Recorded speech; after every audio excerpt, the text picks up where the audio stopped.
Assalamualaikum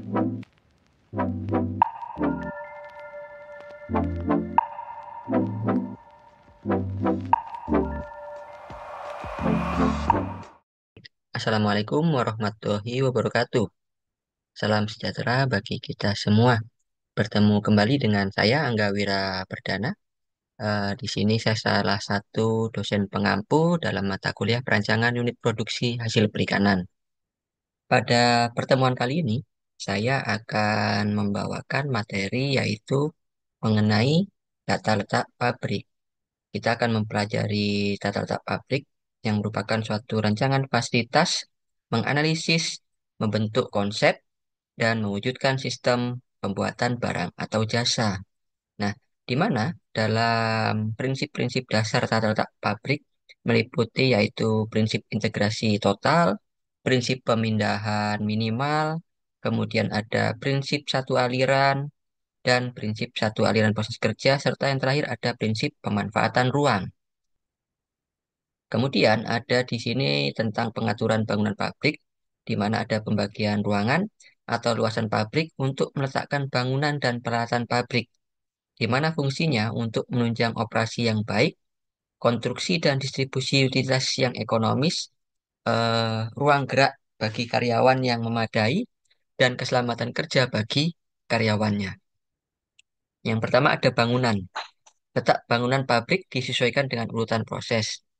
Bahan baku dan produk dapat diangkut dengan mudah, ya, kemudian letak bangunan proses dan perkantoran terpisah. Kemudian menempatkan bahan-bahan berbahaya di daerah yang terisolasi serta tersedianya lahan kosong untuk perluasan lebih lanjutnya. Nah, eh, untuk pengaturan peralatan pabrik di sini berkaitan dengan ruang, waktu operasi, dan sistem perpipaan. Dengan berorientasi pada keselamatan kerja, peningkatan produktivitas kerja dan kenyamanan kerja, maka ada yang namanya equipment layout yang berhubungan dengan jarak antara peralatan, kemudian urutan peralatan proses sesuai dengan fungsinya, kenyamanan suasana ruang pabrik, aliran bahan baku dan produk yang tepat.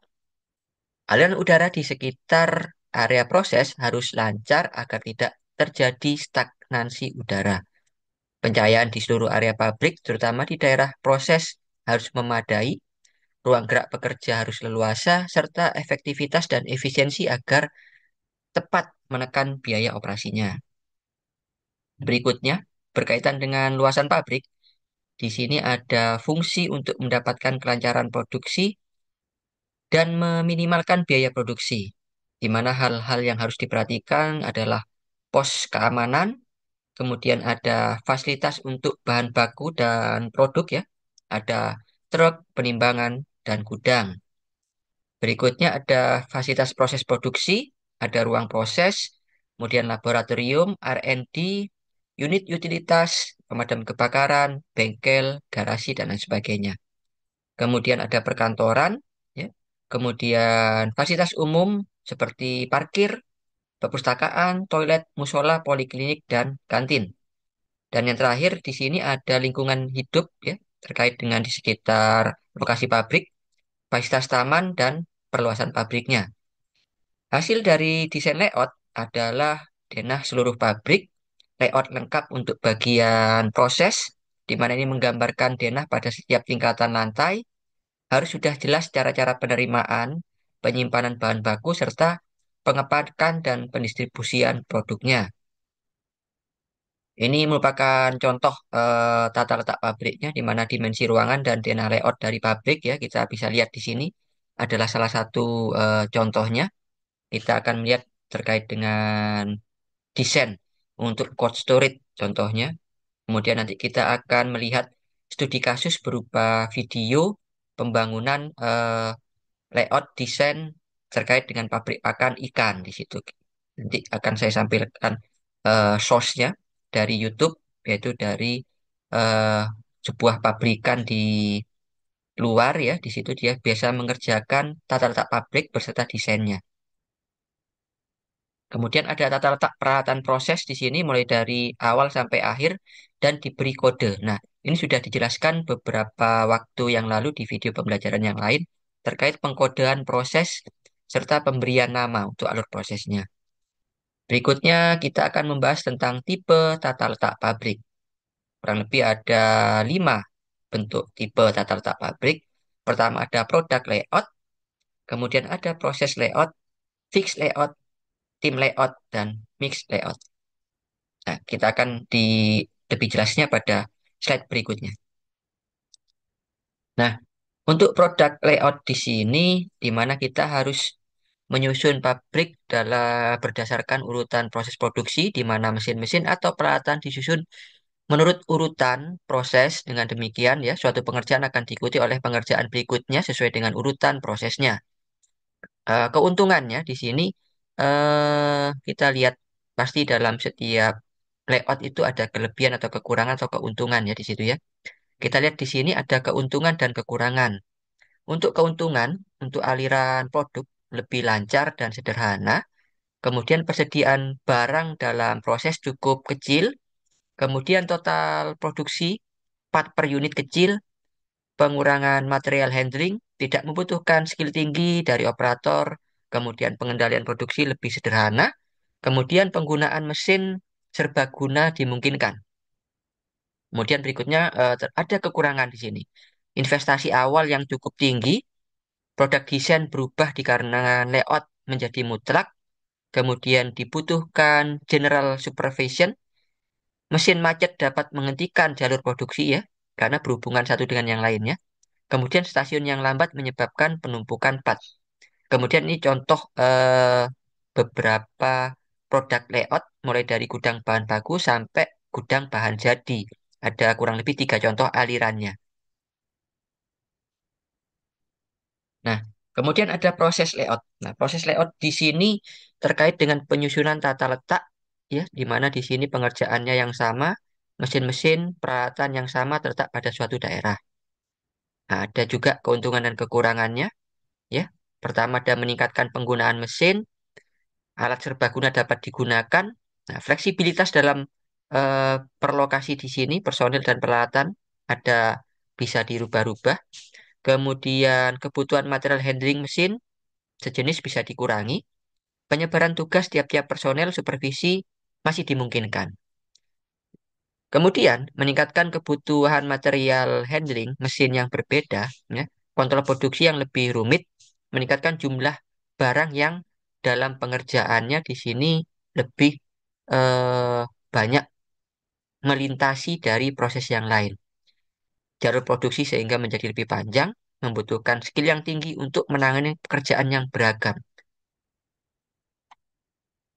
Berikutnya adalah fixed layout. Nah, kalau fixed layout ini adalah berdasarkan tempat di mana produk yang dikerjakan tetap tinggal pada tempatnya. Dengan demikian, semua fasilitas yang diperlukan seperti manusia, mesin, atau peralatan dan bahan bergerak menuju produk, ya, misalkan pembuatan kapal kalau di industri maritim, ya, itu akan bergerak menuju satu titik pusatnya di situ. Akan digunakan bersama. Keuntungannya, pergerakan bahan baku bisa dikurangi, ya, karena orang atau alat yang mendekati, sangat fleksibel dalam mengakomodasi perubahan produk desain, produk mix, dan produk volumenya. Kemudian nilai tambah yang tinggi akan hasil dan kualitas kerja oleh tiap personel yang menyelesaikan pekerjaannya. Menyelesaikan kesempatan pekerjaan yang bervariasi, kesinambungan proses pengerjaan. Nah, saling berlanjut sini. Sedangkan kekurangannya adalah operator dan peralatan yang bergerak akan meningkat, ya, membutuhkan skill operator yang sangat tinggi, membutuhkan general supervision, ya, kemudian membutuhkan pengendalian tertutup dan koordinasi dengan penjadwalan produksi, membutuhkan area yang luas dan duplikasi penggunaan peralatan. Untuk berikutnya ada tim layout, di mana tipe tata letak ini didasarkan pada pengelompokan produk atau komponen yang dibuat. Produk-produk yang tidak identik dikelompokkan berdasarkan langkah-langkah pemrosesan, bentuk, mesin atau peralatan yang dipakai. Pada tipe ini pula mesin-mesin atau fasilitas produksi akan dikelompokkan dan ditempatkan dalam sebuah manufacturing cell. Nah, jadi per proses di situ ya. per produk kemudian dikelompokkan. Keuntungannya, dengan mengelompokkan produk, ya, efisiensi penggunaan mesin meningkat, aliran produksi lancar, dan memperpendek jarak antar proses. Kemudian dibanding dengan proses layout yang sebelumnya tadi, kelompok kerja antar tipe bagian saling bekerja sama, meminimalisasi penggunaan mesin serbaguna, memiliki keunggulan proses dibanding produk layout dan proses layout. Sedangkan kekurangannya dibutuhkan general supervision di sini. Dibutuhkan skill tinggi juga dari operator dalam suatu tim untuk mengendalikan operasi pemesinan. Kemudian ada kritikal operasi tergantung kontrol pembagian beban kerja di tiap-tiap stasiun kerjanya. Jika alur proses tidak seimbang, ya, stok barang mentah dan barang sedang dalam proses akan meningkat. Kemudian memiliki kelemahan proses dibanding produk layout dan proses layout. Berikutnya, untuk tipe yang terakhir adalah mix layout. Nah, ini gabungan ya.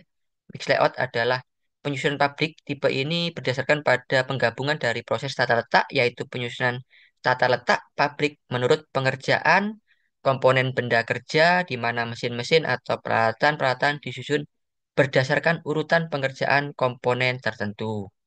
Kemudian ada produk E, produk D, produk C, kemudian ada produk D, produk E ya. Di sini kita lihat di gambarnya, kita lihat dia saling eh, memenuhi dari gudang bahan sampai ke barang jadi di situ ada angka 1, 2, 3, dan 4 ya, masing-masing di situ. Dia akan mengisi sesuai dengan produknya dan alurnya. Mungkin sampai di situ untuk materi tata letak pabrik sampai tipe layoutnya. Yang terakhir adalah mix layout. Jika ada pertanyaan, kita akan bahas di kolom diskusi yang sudah disediakan. Kemudian jangan lupa mengerjakan kuis atau assessment yang disediakan pada bagian terakhir di materi ini. Kurang lebihnya mohon maaf. Sekian, terima kasih. Wassalamualaikum warahmatullahi wabarakatuh.